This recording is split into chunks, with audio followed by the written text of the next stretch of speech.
Baik saudara, bagi anda penonton setia TV1 pastinya pernah menonton rancangan di Celah-Celah Kehidupan bersama BH Petrol yang sudah memasuki musim yang ke-10. Sudah 10 tahun ia bersiaran di TV1. Program berdurasi 8 minit itu memaparkan liku-liku kehidupan keluarga bekas Angkatan Tentera Malaysia, dan juga bukan kelompok itu saja yang disantuni, malah BH Petrol juga menyantuni golongan kurang berkemampuan. Kita nak berkongsi mengenai program pencapaian program di Celah-Celah Kehidupan bersama BH Petrol bersama dua tonggak rancangan tersebut. Sudah ada di studio yang berbahagia Lieutenant Jeneral Besara Datuk Pahlawan Haji Khairuddin Haji Mat Yusof, pengerusi BH Petrol, dan juga di sebelahnya Segak juga yang berbahagia Insinyur Azizul Azili Ahmad, pengurus besar bahagian bekalan, peruncitan, hal ehwal korporat dan perhubungan awam BH Petrol. Assalamualaikum, apa khabar? Thomas dua-dua, Segak sihat dua-dua? Alhamdulillah. Baik. Datuk, ini program sudah masuk tahun yang ke-10 bermula sejak tahun 2010, jadi kira-kira dah 200 lebih lah episodnya. Saya difahamkan bahawa jalan ceritanya juga punya keistimewaan tersendiri, bermula dengan memaparkan bagaimana veteran tersebut memulakan perkhidmatan mempertahankan negara, selepas bergelar veteran, dan juga seterusnya bagaimana BH Petrol membantu veteran tersebut. Dan saya difahamkan baru-baru ini juga mendapat penghargaan istimewa, pastinya penghargaan tersebut. Nak dikongsikan sedikit kepada para penonton mengenai penghargaan yang terima oleh BH Petrol. Silakan Datuk. Jadi kalau boleh saya bagi Saudara Azizul menjawab ni, sebab dia yang masa dia yang dia dapat ni. Okey, baik, silakan. Saya bermaksud tahun lepas. Okey, baik, silakan. Terima kasih saudara Andy. Terima kasih semua. Syukur alhamdulillah kepada penonton. Juga saya nak berterima kasih kepada warga kerja Selamat Pagi Malaysia kerana bagi kita ruang pada pagi ini untuk menceritakan sikit pengalaman kita. Anugerah ni sebenarnya adalah anugerah emas, CSR Award di kalangan syarikat minyak. Dan kita dapat award ni pada tahun 2019. Penghargaan ni telah kita dapat selepas 10 tahun kita buat program ni. Dan sebenarnya program ini bila kita buat, sebenarnya kejayaan program ni bukanlah milik program ini kami sahaja. Sebab penglibatan ni melibatkan banyak agensi-agensi yang terlibat, khususnya yang saya nak terima kasih sekali kepada Kementerian Pertahanan, Jabatan Hak Ehwal Veteran, Persatuan Veteran Angkatan Tentera Malaysia, Lembaga Tabung Angkatan Tentera, UAC, Afin Bank dan RTM sekali. Kerana dengan diorang ni lah yang selalu menyokong program-program kami, maka program ni banyak menyuntik warga kerja khususnya RTM dan BHP untuk bekerja sama dalam memastikan kejayaan bersama. Baik, kekuatannya adalah jalan cerita yang saya kongsikan kepada anda semua tadi. Kenapa perlunya untuk BH Petrol mengangkat wira-wira yang bukanlah tidak didendang, kita selalu dendangkan, cuma mungkin masyarakat ada terlepas pandang mengenai keperluan untuk memberikan penumpuan kepada veteran Angkatan Tentera ini, Datuk? Jadi kalau kita panjanglah tu kan, sebab pertama sekali veteran Angkatan Tentera ni kita ada dua jenis. Satu yang veteran berhenti berpension, selalu tidak ada masalah. Tapi veteran yang berhenti tanpa pension, ini masalah sebab dia tak ada pension, dan di sini perlunya kita memberi bantuan kepada mereka, tapi dengan syarat mereka ni ada pekerjaan dan ada minat untuk berniaga lah, supaya apa sumbangan yang kita beri kepada mereka tu membantu untuk memperbaiki kehidupan harian mereka. Baik, untuk Tuan Insinyur sendiri bagaimana melihat keperluan untuk masyarakat terus menghargai jasa dan juga pengorbanan veteran Angkatan Tentera Malaysia, dan BH Petrol merupakan salah satu agensi yang menjadi tonggak kepada pelaksanaan program yang serupa seperti ini, Tuan? Saya nak cerita sikit mungkin latar belakang syarakatnya untuk pada penonton dan juga orang ramai di luar sana. Sebenarnya syarikat kita ni adalah syarikat JLC yang saham terbesarnya diletak di bawah Lembaga Tabung Angkatan Tentera. Jadi secara langsung kita dekat di hati dengan warga tentera, dalam membantu warga tentera. Dan kita merasakan apa yang kita nak buat sekarang ni adalah berkongsi hasil. Dari segi keuntungan syarikat ni, kita berkongsi balik kepada warga-warga tentera yang kita harapkan diorang ni sebagai frontliner kita. Dan bila kejadian pandemik yang baru ni kan, bagaimana frontliner sebanyak membantu kita ini. So ini yang kita nak wawarkan kepada penonton di luar sana, bahawa bantuan kita ni sebenarnya sebagai tanggungjawab sosial kita menghargai apa yang barisan hadapan atau prajurit-prajurit kita yang pernah buat dulu. Dan itu sebabnya kita akan meneruskan program ni sebagaimana ni selagi kalau RTM masih ingin bekerjasama dengan kita. InsyaAllah. Pastinya ingin bekerjasama berterusan. Kita harapkan sampai musim yang ke-20, ke-30. InsyaAllah ini satu program yang cukup baik sekali. Jalan ceritanya juga cukup unik. Kalau kita lihat juga seperti yang ditonton oleh masyarakat, tidak perlu pun veteran-veteran ini memaparkan meratap-ratap nasib yang mereka lalui.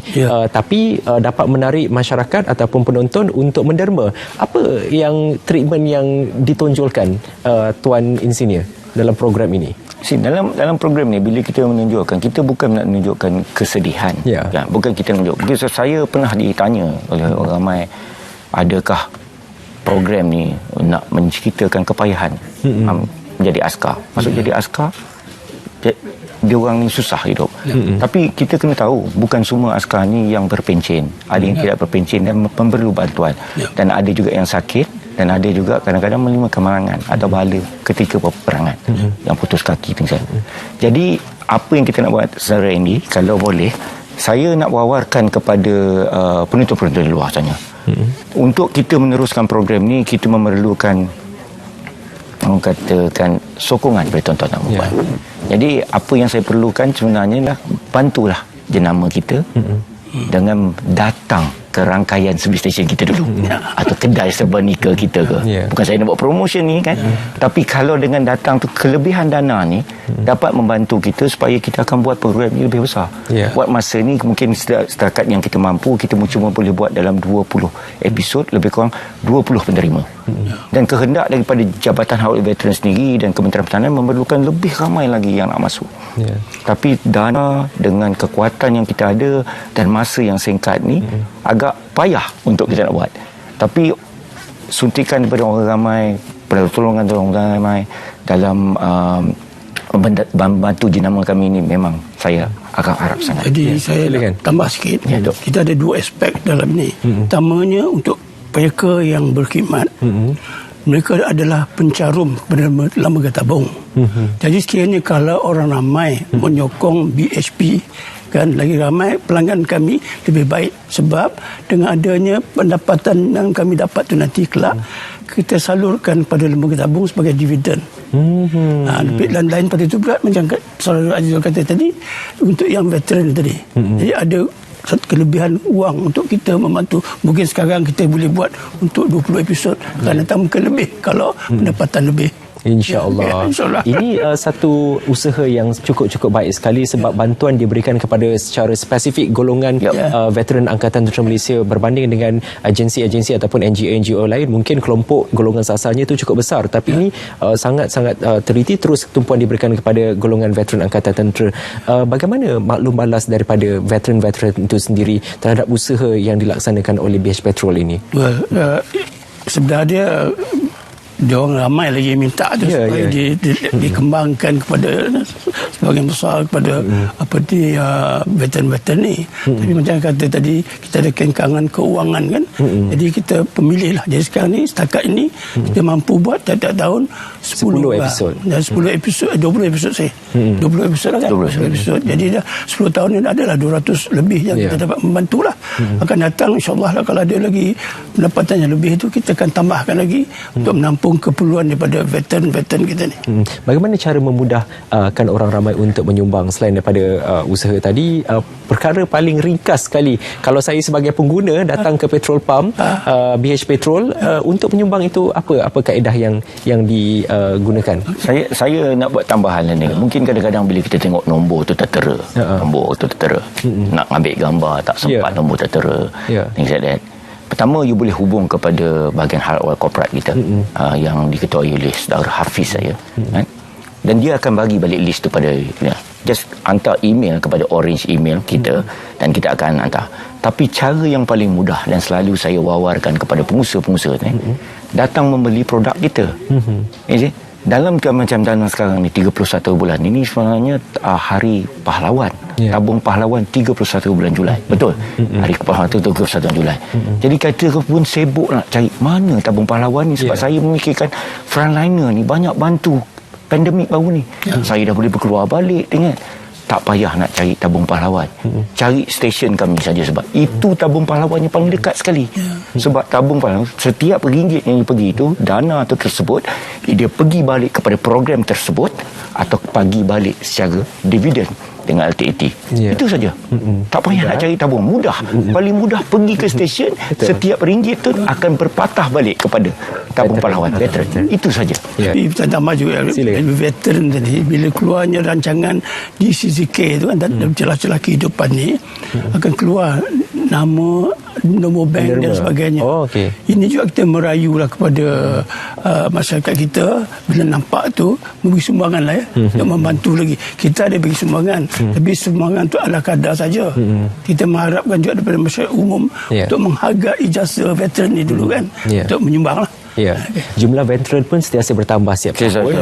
Kita tidak boleh katakan 10,000 sebab veteran yang berpension itu akan terus bertambah. Dan insya-Allah kalau anda menderma, jumlah kewangan lebih banyak, bukan saja golongan veteran Angkatan Tentera saja yang disantuni, malah golongan asnaf-asnaf lain juga insya-Allah akan disantuni juga oleh BH Petrol. Akhir kata sebagai penutup, kita nak ajak ramai-ramai, Datuk, ada sesuatu yang nak dikatakan? Ya, cuma saya bagi tahu kan, semasa tempoh hari bila katakan program di celah-celah kehidupan masa bulan puasa tu, ramai mungkin tak sempat nak lihat menengoknya. Jadi kali ni kita buat ulang tayang lah. Jadi acara ni bermula daripada 3 Julai tu, tiap-tiap hari Jumaat, Sabtu, Ahad selama 2 bulan. Jadi kepada mereka yang miss tengok program ni tu, kita harap dapat melihat program ini dan sambil itu juga melihat sambil menderma lah pada veteran-veteran yang terpapar di dalam program di celah-celah kehidupan ini. Baik, terima kasih banyak-banyak. Jadi jangan lepaskan peluang untuk bersama-sama menyokong usaha yang cukup bermanfaat dan juga murni ini untuk kita sama-sama menyantuni bukan saja golongan veteran Angkatan Tentera Malaysia, malah golongan asnaf yang lain. Sedikit yang anda sumbangkan itu memberi makna cukup besar untuk golongan tersebut. InsyaAllah saya doakan semoga lancar, semoga ramai yang menyumbang untuk sama-sama BH Petrol meneruskan agenda ataupun usaha yang cukup baik ini. Terima kasih banyak Datuk, terima kasih banyak Tuan Insinyur. Dah ada pun seri bukan seri muka ini adalah seri mata haba Syabira Sufri. Kita sudah sampai di penghujung Selamat Pagi Malaysia edisi Jumaat 10 Julai. Baik, semoga apa yang kita kongsikan sebentar tadi mengenai pelaksanaan ibadah korban dan pelbagai lagi diharapkan dapat memberi manfaat kepada anda semua. Ya, teruskan bersama saluran berita RTM untuk mendapatkan maklumat sahih semasa dalam dan luar negara. Kita jumpa lagi. Salam hormat. Assalamualaikum.